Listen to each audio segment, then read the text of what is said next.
Shalom jemaat Tuhan yang dikasihi semua. Kita mengucap syukur kepada Tuhan pada hari ini bahwa Tuhan itu sangat baik dalam kehidupan kita. Sebelum kita masuk di dalam puji dan sembah kita pada pagi ini, izinkan saya untuk mengungsikan firman Tuhan kepada kita semua sebagai peneguhan kita sebelum kita memuji nama Tuhan, yaitu di dalam Yeremia 1 ayat 8 ada mengatakan, "Janganlah takut kepada mereka, sebab aku menyertai engkau untuk melepaskan engkau." Demikianlah firman Tuhan. Dan firman ini mengajar kita agar kita selalu mengandalkan Tuhan di dalam apapun perkara, dalam apapun yang kita lakukan. Dan mari kita naikkan pujian kita yang pertama yang mengatakan Dia tidak pernah gagal. Haleluya.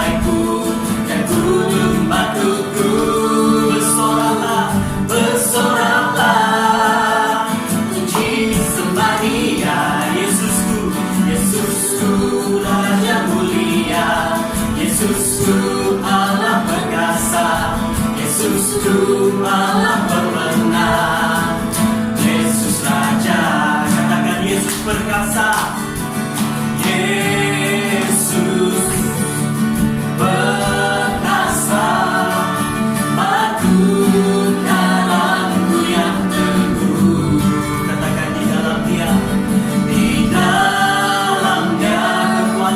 kekuatanku, Allah sumber kemenangan, semua musuh gemetar sebab namanya, semua musuh gemetar sebab namanya. Dia tak pernah gagal, Dia tak pernah gagal, karena Dia Allah, Dia tak pernah lalai, Dia jamin firman-Nya, sebab Dia Allah, Raja segala raja, kekuatanku, perisaiku, dan gunung batuku.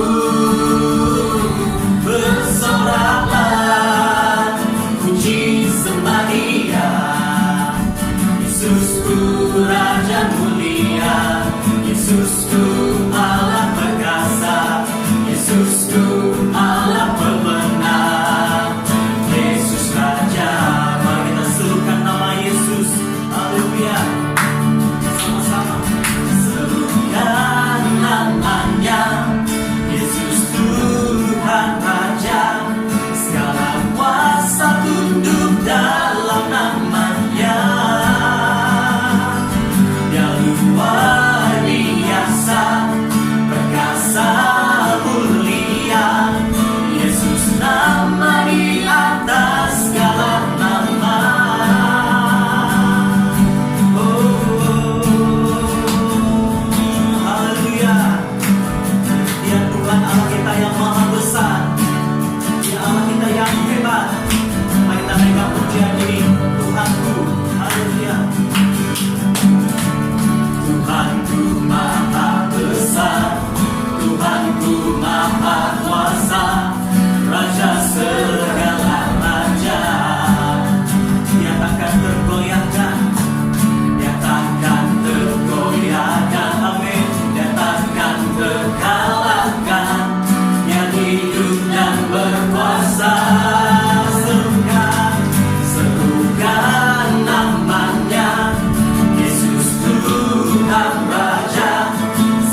Yesus Tuhan Raja, segala kuasa tunduk dalam namanya.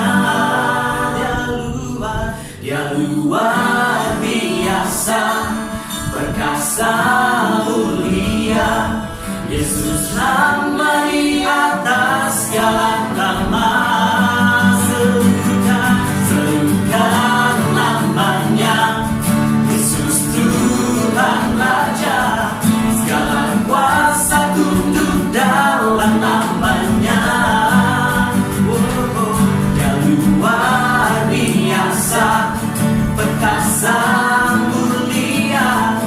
Yesus nama di atas segala nama. Yesus, Yesus, Yesus nama di atas segala nama. Yesus, Yesus, Yesus nama di atas segala nama.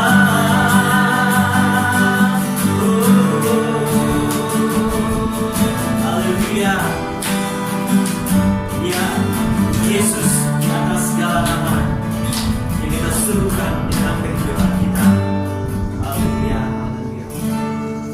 Sebelum kita mendengar sabda firman Tuhan pada hari ini, mari kita mempersiapkan hati kita dengan satu penyembahan ini, di mana penyembahan ini mengatakan sungguh besar pengorbanan Tuhan dalam kehidupan kita, dan terlalu dalam untuk kita mengertikan, yaitu anugerah Tuhan, kebaikan Tuhan yang sungguh besar dalam kehidupan kita.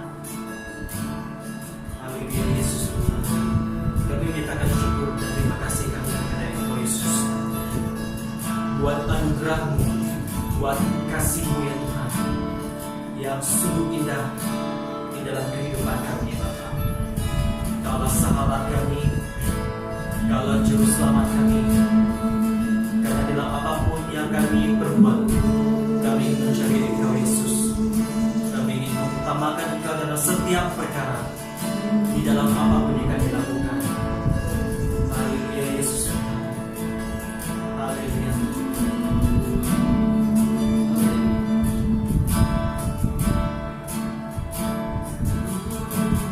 Kemanakah aku dapat pergi menjauhi rohmu yang suci? Kau sahabat, Kau sahabat kami, dan kau dekat.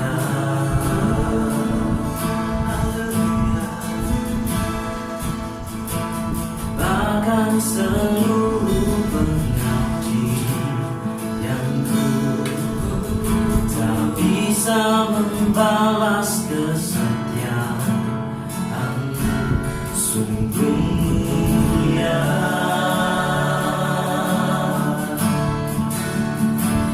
dan berharga. Sungguh besar pengorbananmu bagiku, terlalu dalam untuk dimengerti. Sungguh besar,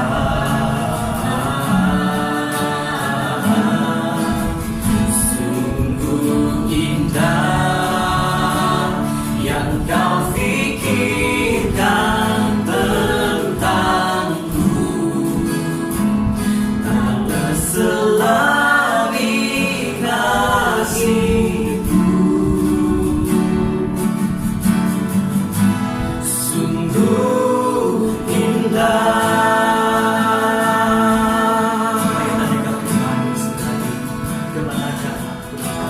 Kemanakah aku dapat pergi, menjauhi rohmu yang suci?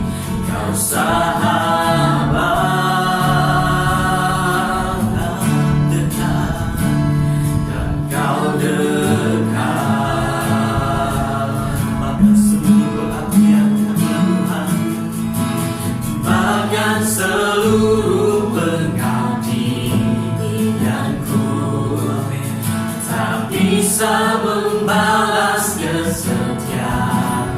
Engkau sungguh mulia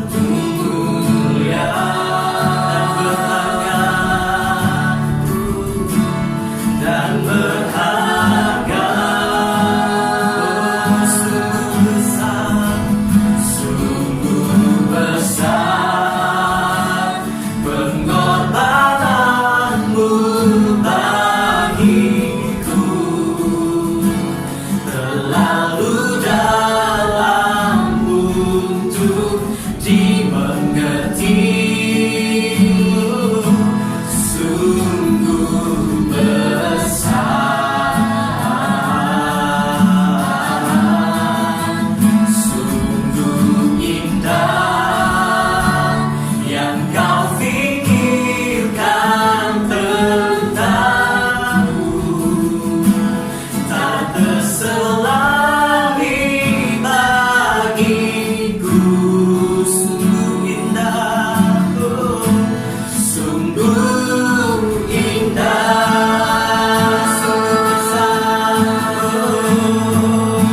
sungguh besar pengorbananmu bagiku,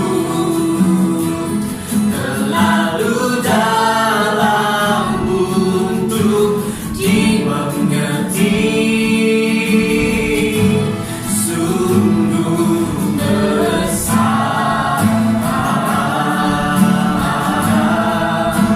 sungguh indah yang kau pikirkan tentangku,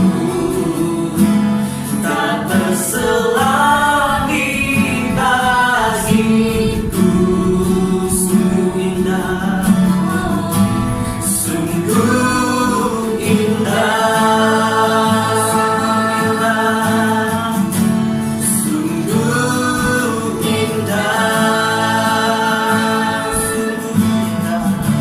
sungguh indah.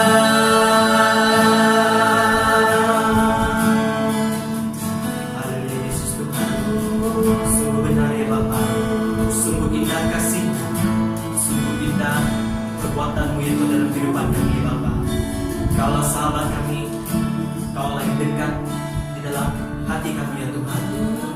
Terima kasih atas kasih dan juga anugerah-Mu pada hari ini, karena kami percaya kami memiliki Allah yang sangat baik dalam kehidupan kami. Segala pujian syukur kami angkat kepada Engkau ya Bapa. Terimalah puji dan sembah kami. Biarlah semuanya Tuhan berbau harum di hadapan Engkau Yesus. Haleluya Yesus. Haleluya Bapa. Segala puji dan syukur kami ya Tuhan, kami angkatkan kepada Engkau pada saat ini ya Tuhan. Hanya dan di dalam nama Tuhan Yesus Kristus kami telah berdoa dan ucap syukur semuanya. Amin. Oke, pujian dan firman kita sampai di sini dan Tuhan. Salam saudara-saudari yang dikasihi Tuhan, selamat pagi. Semoga damai sejahtera Kristus sentiasa memenuhi hati kita semua. Nah, pada pagi ini saya terdorong untuk membawa kita melihat salah satu bagian firman Tuhan yang sangat terkenal dalam Alkitab, yaitu perumpamaan tentang anak yang hilang. Nah, daripada bagian firman Tuhan ini nanti saya akan menarik satu tema untuk kita renungkan, yaitu kasih Bapa. Nah, mari kita lihat firman Tuhan yang terdapat dalam Injil Lukas 15 ayat 11 sampai ayat 24.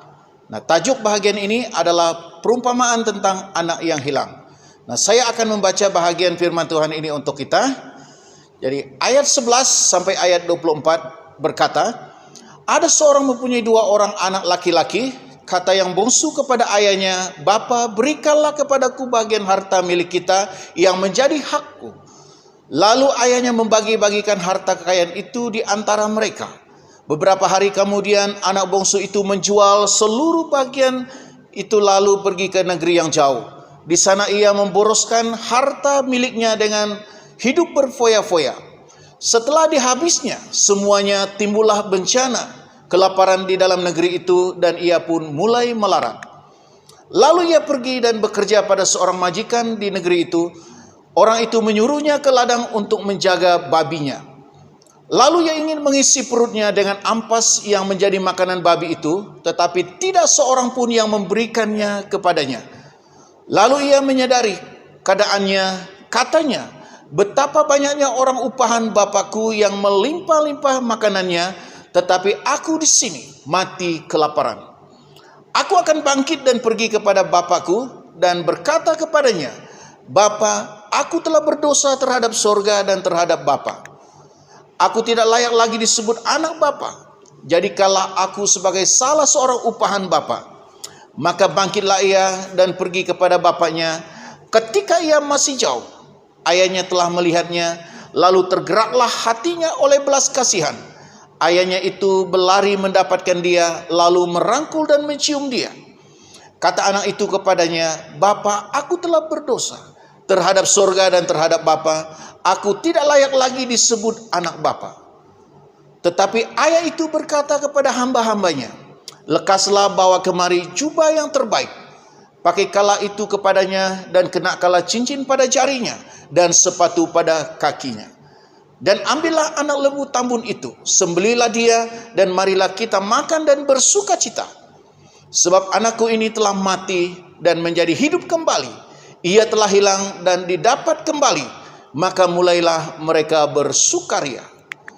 Saudara yang saya kasih oleh Tuhan, seorang bekas pastor pernah berkata, sewaktu dia tinggal dekat dengan Bapa ataupun dekat dengan Tuhan, hidupnya sangat senang dan damai.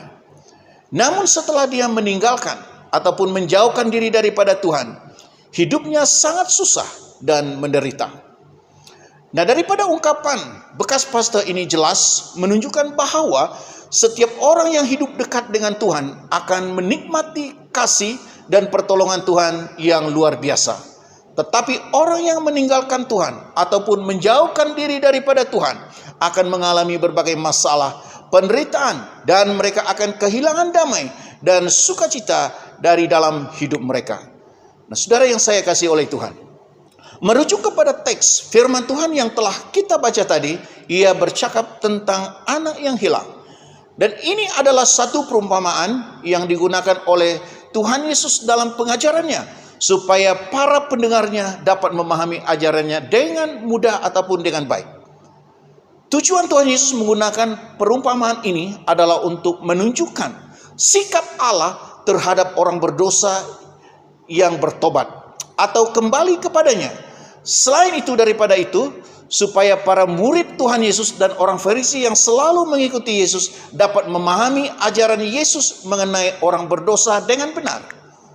Saudara yang saya kasih oleh Tuhan, watak penting dalam perumpamaan Tuhan Yesus ini, Bapa adalah merujuk kepada Allah, dan anak bungsu menggambarkan orang berdosa ataupun anak yang hilang. Nah, sesuai dengan tema kita pada pagi ini, yaitu kasih Bapa, kita akan melihat bagaimana sikap seorang bapa yang baik terhadap anaknya yang telah meninggalkannya ataupun hilang dari hadapannya, lalu kembali semula kepadanya. Saudara yang saya kasih oleh Tuhan, yang pertama kita akan lihat pada pagi ini, yaitu sikap anak bungsu ini terhadap bapaknya. Dan mengapa dia dikatakan telah melakukan dosa? Saudara yang saya kasih oleh Tuhan, yang pertama, perbuatan dosa yang dilakukan oleh anak bungsu ini terhadap ayahnya, yang pertama ialah dia minta harta ataupun warisan sedangkan ayahnya masih hidup. Nah, bagi orang Yahudi ini adalah satu kesalahan. Jadi harta warisan itu hanya dibagi setelah ayah mereka meninggal, tetapi anak ini mendahului apa yang sepatutnya berlaku.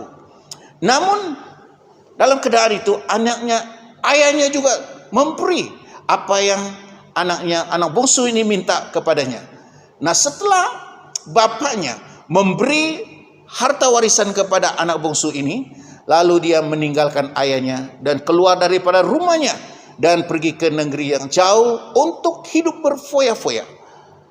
Nah, dia tidak mau hidup di bawah pengawasan ayahnya. Dia ingin hidup sendiri. Dia ingin memuaskan keinginan dagingnya dan hidup dengan segala kesenangan yang ada di dalam dunia ini. Saudara yang saya kasih oleh Tuhan, dosa anak sulung ini menggambarkan orang yang mati secara rohani. Saudara yang saya kasih oleh Tuhan. Dan yang kedua kita lihat daripada anak sulung ini, apakah akibat dosa yang dia telah lakukan.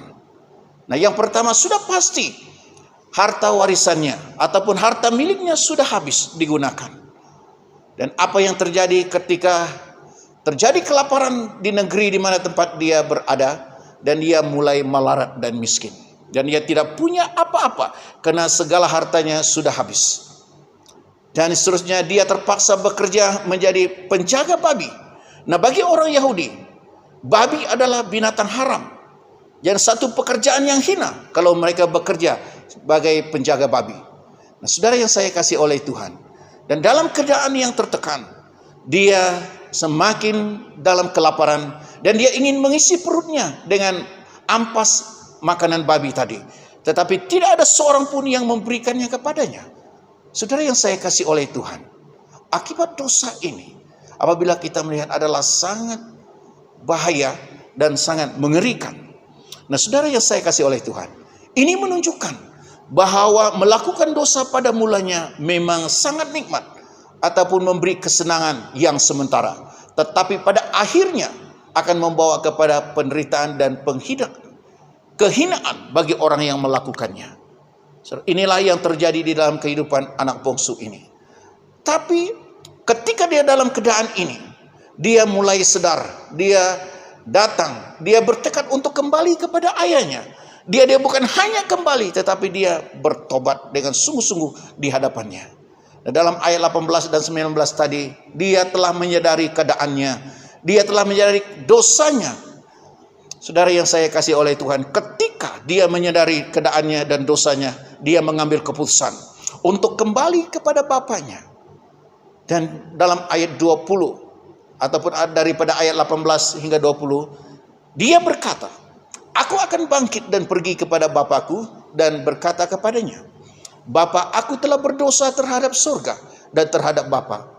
Aku tidak layak lagi disebut anak Bapa. Jadikanlah aku sebagai salah seorang upahan Bapa." Dan maka bangkitlah ia dan pergi kepada bapaknya. Saudara yang saya kasih oleh Tuhan, dia bukan hanya sadar, tetapi dia membuat keputusan untuk bertindak, melangkah daripada tempat kehinaan yang dia alami untuk menuju kepada bapaknya. Dan ini menunjukkan bahwa pertobatan yang benar di hadapan Tuhan bukan hanya sekadar perasaan atau sekadar sadar saja, tetapi harus disertai dengan komitmen yang benar dan tidak lagi kembali kepada dosa ataupun melakukan dosa itu lagi. Itu adalah pertobatan yang benar. Nah, saudara yang saya kasih oleh Tuhan, ketika anak bungsu ini datang, dia mengakui segala dosanya di hadapan bapaknya. Katanya kepada bapaknya, "Aku telah berdosa terhadap surga dan terhadap Bapa. Aku tidak layak lagi disebut anak Bapa. Jadikanlah aku sebagai salah seorang upahan." Dan daripada ungkapan anak bungsu ini menunjukkan bahwa dia benar-benar sadar akan dosanya dan bertobat dengan sungguh-sungguh atas kesilapan, kelemahan yang dia telah lakukan di dalam hidupnya. Saudara, pada waktu kita jatuh di dalam dosa, seringkali kita memberi 1000 macam alasan mengapa kita jatuh. Sama seperti Adam dan Hawa ketika mereka jatuh di dalam dosa. Tetapi anak bungsu ini, dia terus datang dan merendahkan dirinya dan mengakui segala dosanya di hadapan bapaknya dan bertobat dengan sungguh-sungguh tanpa alasan. Sebab dia sadar, sebab dia tidak dapat berbuat apa-apa selain dia kembali kepada bapaknya. Saudara yang saya kasih oleh Tuhan, demikian juga kita jika kita melakukan dosa. Tidak perlu kita memberi alasan yang banyak. Yang penting kita sadar dan kembalilah kepada Tuhan. Akuilah segala kelemahan kita. Maka Allah dengan tangan terbuka akan menyambut dan menerima kita dengan baik. Oleh sebab itu, akuilah segala kelemahan dan kejahatan kita di hadapan Tuhan dengan sejujurnya. Dalam Mazmur 51 ayat 19, Daud berkata, "Korban sembelihan kepada Allah ialah jiwa yang hancur. Hati yang patah dan remuk, tidak kau pandang hina, ya Allah." Ini merupakan doa Raja Daud. Artinya, orang yang sungguh-sungguh menyerahkan hidupnya kepada Tuhan dan mengakui segala dosanya di hadapan Tuhan, Tuhan akan mengampuni mereka dan memulihkan keadaan mereka serta membebaskan mereka daripada segala dosa mereka. Jadi tindakan yang benar apabila kita melakukan dosa kepada Tuhan adalah menyerahkan diri kita, hidup kita kepada Tuhan dan mohon pengampunan Tuhan. Maka Tuhan tidak akan menolak kita, tapi Dia akan menerima kita dengan penuh dengan sukacita. Seperti mana yang dialami oleh Daud di dalam kehidupannya. Saudara yang saya kasih oleh Tuhan, kita sudah melihat sikap anak bungsu ini dan apa yang dia telah lakukan di hadapan bapaknya. Nah, sekarang kita akan melihat bagian yang kedua, yaitu 4 sikap bapa anak bungsu ini terhadap anaknya. Nah, saudara yang saya kasih oleh Tuhan, sudah pasti sikap anak bungsu ini tadi sudah mengecewakan hati bapaknya. Dia sudah meninggalkan tempat ayahnya dan melakukan perkara-perkara yang tidak menyenangkan ayahnya. Saudara, sebagai sikap bapa yang baik atau Allah yang penuh dengan kasih, bapa ini dia sentiasa menunggu kepulangan anaknya. Dalam ayat 20, dia sentiasa merindukan anaknya untuk kembali kepadanya. Walaupun anaknya telah meninggalkan dia, melupakan dia, tetapi sebagai bapa yang baik, dia sentiasa merindukan supaya anaknya kembali kepadanya. Dan yang kedua, sebagai bapa yang baik, hatinya selalu tergerak oleh belas kasihan. Saudara yang saya kasih oleh Tuhan, kasihnya tidak pernah berubah terhadapnya. Anaknya, walau apapun yang dilakukan oleh anaknya, sejauh manapun anak itu telah meninggal dia, kasihnya tetap kepada anak itu. Demikian juga kasih Tuhan kepada kita. Sikap bapa ini kepada anaknya. Ketika anaknya masih jauh, ayahnya telah melihatnya, lalu tergeraklah hatinya oleh belas kasihan. Saudara yang saya kasih oleh Tuhan, hanya dengan kasih kita dapat menerima yang tidak dapat menerima dengan akal sehat kita. Tapi apabila kasih Kristus menguasai hidup kita, kita dapat menerima apapun seadanya orang yang ada di sekeliling kita. Nah, maka dia berlari mendapatkan anaknya, merangkul dan mencium dia. Nah, tindakan bapa ini menunjukkan kerinduan dan kasihnya yang sungguh-sungguh terhadap anaknya. Ini adalah kasih yang benar. Ini adalah sikap yang benar. Sikap yang terpuji daripada bapa yang baik. Saudara yang saya kasih oleh Tuhan. Dan yang ketiga kita lihat daripada sikap bapa yang baik, yaitu dia tidak memberi syarat untuk menerima anaknya kembali. Dia hanya menerima dengan tangan yang terbuka, tanpa ada syarat, tanpa ada tuntutan. Malah dia sentiasa bersuka cita melihat kepulangan anaknya. Dan yang keempat kita lihat di sini, dia menyambut kepulangannya anaknya dengan baik dan dengan bersuka cita. Saudara yang saya kasih oleh Tuhan, kata-kata yang mengungkapkan sukacita bapaknya adalah dalam ayat berikut. Tetapi ayahnya berkata kepada hamba-hambanya, lekaslah bawa kemari jubah yang terbaik, pakaikanlah itu kepadanya dan kenakanlah cincin pada jarinya dan sepatu pada kakinya. Dan ambillah anak lembu tambun itu, sembelilah dia, dan marilah kita makan dan bersuka cita. Saudara yang saya kasih oleh Tuhan, ini adalah satu tindakan sebagai tanda ucapan syukur Bapak ini terhadap anaknya yang kembali kepadanya. Dan ini menunjukkan bahwa anak bungsu ini telah menerima hak dan otoriti sepenuhnya di dalam keluarga bapaknya semula. Demikian juga dengan kita. Sejauh manapun kita telah meninggalkan Tuhan, sebesar apapun dosa yang kita telah lakukan, jika kita kembali kepada Tuhan, Tuhan akan menerima kita menjadi anaknya sepenuhnya. Karena Tuhan kita adalah Tuhan yang sangat baik dan penuh dengan kasih. Saudara yang saya kasih oleh Tuhan, dalam Yohanes 6 ayat 37 berkata, semua yang diberikan Bapa kepadaku akan datang kepadaku, dan barang siapa datang kepadaku, ia tidak akan kubuang. Saudara yang saya kasih oleh Tuhan, ayat ini begitu indah. Maksudnya semua orang yang datang kepada Yesus, apapun dosa mereka tidak akan ditolak, tetapi disambut dan diterima dengan sepenuhnya, ataupun diterima dengan sukacita yang luar biasa. Begitu besar kasih Tuhan kepada orang yang berdosa. Oleh sebab itu, apapun dosa yang kita lakukan, datanglah kepada Tuhan, karena Dia adalah Tuhan yang maha kasih, dan Dia tidak mau seorang pun yang akan hilang dari hadapannya. Dia mengasihi semua orang berdosa, yaitu saya dan saudara. Saudara yang saya kasih oleh Tuhan, setelah kita melihat sikap anak bungsu ini dan sikap bapaknya, kita dapat menarik beberapa kesimpulan, yaitu mengenai sikap Allah terhadap orang berdosa. Nah, yang pertama kita lihat di sini, yaitu Allah itu kasih. Kedua, Allah mengasihi semua orang berdosa dan tidak mau seorang pun akan hilang dari hadapannya. Dan Allah turut sedih melihat orang yang meninggalkannya dan hidup di dalam dosa. Dan Allah sentiasa merindukan pertobatan orang berdosa setiap masa. Allah siap menyambut dan menerima dan memberi pengampunan bagi orang-orang berdosa tanpa syarat. Dan orang berdosa yang bertobat dan kembali kepada Allah akan diangkat menjadi anak-anaknya. Demikianlah keistimewaan kasih Allah di dalam hidup kita sebagai manusia yang berdosa. Sama seperti dalam perumpamaan ini, kasih seorang bapa terhadap anaknya yang hilang di hadapannya. Saudara yang saya kasih oleh Tuhan, sebagai penutup, tidak ada kasih yang lebih besar daripada kasih Allah. Dia mengasihi semua orang yang berdosa tanpa syarat. Dia sentiasa menanti pertobatan orang berdosa. Tangannya selalu terbuka untuk menyambut, menerima dan memberi pengampunan.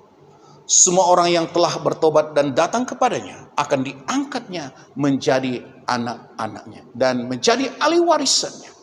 Saudara yang saya kasih oleh Tuhan, begitu indah hidup di dalam kasih Kristus.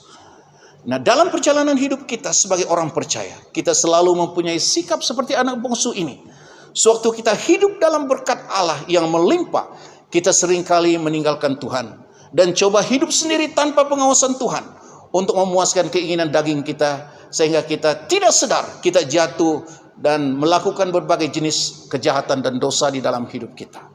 Saudara yang saya kasih oleh Tuhan, jadi sesuai dengan firman Tuhan ini, jika kita mempunyai sikap sama seperti anak bungsu ini, sadarlah dan kembalilah kepada Tuhan dan bertobatlah. Akuilah segala dosa dan kita di hadapan Tuhan dengan jujur. Tuhan siap menyambut, menerima dan mengampuni dosa kita. Allah tidak mau seorang di antara kita pun akan hilang di hadapannya, karena Dia adalah Bapa yang sangat baik dan penuh dengan kasih. Saudara yang saya kasih oleh Tuhan, marilah kita mendekatkan diri kepada Tuhan setiap hari. Mungkin jika kita lalai, mungkin kita sudah lemah dan jatuh, melakukan berbagai dosa oleh karena kelemahan yang ada pada diri kita. Kembalilah kepada Tuhan dengan segera. Bertobatlah. Tangan Tuhan sentiasa terbuka untuk menerima kita, karena Dia adalah Bapa yang penuh dengan kasih. Oke, demikianlah firman Tuhan yang kita dengar pada pagi ini. Kiranya firman Tuhan ini akan menjadi berkat di dalam hidup kita. Jadi mari kita berdoa untuk menutup firman Tuhan ini pada pagi ini. Saya akan pimpin kita di dalam doa. Bapa di surga, kami bersyukur dan berterima kasih kepadamu pada pagi ini ya Tuhan. Karena ada kesempatan yang indah kami bersama-sama untuk mendengar, belajar daripada firman-Mu. Kami percaya dan yakin bahwa firman Tuhan yang kami dengar pada pagi ini tidak akan datang dan tidak akan berlalu begitu saja, tetapi akan memberi manfaat, berkat di dalam hidup kami. Oleh sebab itu, berkatilah semua yang mendengar firman Tuhan ini, supaya firman Tuhan ini akan menjadi kekuatan penghiburan bagi kami. Jika selama ini hidup kami sama seperti anak bungsu ini, kami telah mendengar firman-Mu, supaya kami kembali kepada Allah, sebab kami tahu Engkau adalah Allah yang penuh dengan kasih, Bapa yang sangat baik, menerima kami seadanya kami, sekalipun kami jatuh di dalam dosa, melakukan dosa dalam hidup kami, tapi kami percaya Engkau Tuhan yang penuh dengan kasih. Tangan-Mu sentiasa terbuka untuk menyambut kami kembali. Terima kasih Tuhan atas kasih-Mu yang sangat besar di dalam hidup kami. Oleh sebab itu Tuhan, kami tidak akan pernah berhenti untuk bersyukur kepadamu, oleh karena Engkau telah menyelamatkan kami daripada dosa kami, sehingga kami ada pada hari ini. Semuanya karena kasih-Mu dan semuanya karena anugerah-Mu. Terima kasih Tuhan, berkati kami semua yang telah mendengar kebenaran firman Tuhan ini pada pagi hari ini. Terpujilah nama-Mu. Dengan kesempatan yang indah ini ya Tuhan, kami datang kepadamu untuk berdoa, menyerahkan orang-orang sakit ke dalam tangan-Mu. Dimanapun mereka berada, baik yang ada di hospital, di rumah mereka, yang sedang berseru kepada Tuhan, yang menyerahkan segala kelemahan penderitaan mereka dalam tangan-Mu. Kami percaya Engkau Tuhan Bapa yang baik, akan datang kepada mereka menolong, mengulurkan tangan-Mu dan memberi kesembuhan bagi mereka, dan melepaskan mereka daripada penderitaan mereka. Demikian juga orang-orang yang tertekan oleh karena berbagai kesusahan, penderitaan, dan kecewaan dalam hidup mereka, kami serahkan mereka dalam tangan-Mu, supaya Engkau datang kepada mereka. Nyatakanlah kasih-Mu dan belas kasihan-Mu kepada mereka. Pulihkan keadaan mereka ya Tuhan. Yang susah Engkau hiburkan, yang lemah Engkau kuatkan, yang sakit Engkau sembuhkan. Terima kasih Tuhan. Yang sudah jauh daripada-Mu, Engkau tuntun kembali pulang kepada-Mu. Terima kasih Tuhan, berkati kami yang mendengar firman Tuhan ini pada pagi ini. Kiranya firman Tuhan ini akan menjadi berkat bagi kami semua. Doa kami dalam perjalanan hidup kami pada masa-masa yang akan datang, apapun yang kami lakukan, tugas yang ada pada kami, pelayanan yang ada pada kami serahkan semuanya ke dalam tangan-Mu. Dan biarlah kami melakukan semuanya dengan penuh pengucapan syukur, karena berkat Tuhan sentiasa mengalir, sentiasa baru di dalam hidup kami. Terima kasih Tuhan, berkati semua pendengar firman-Mu pada pagi hari ini. Dan kami percaya berkat firman-Mu akan terus hidup di dalam hati kami, hari ini dan untuk selama-lamanya. Terima kasih Tuhan. Inilah doa dan pengucapan syukur kami. Semua doa ini kami mohon hanya di dalam nama Tuhan Yesus Kristus, Tuhan dan Juru Selamat kami yang hidup. Kami berdoa dan mengucapkan syukur. Amin. Oke, demikianlah firman Tuhan yang kita dengar. Dan Tuhan Yesus memberkati kita. Jumpa lagi di masa-masa yang akan datang. Amin.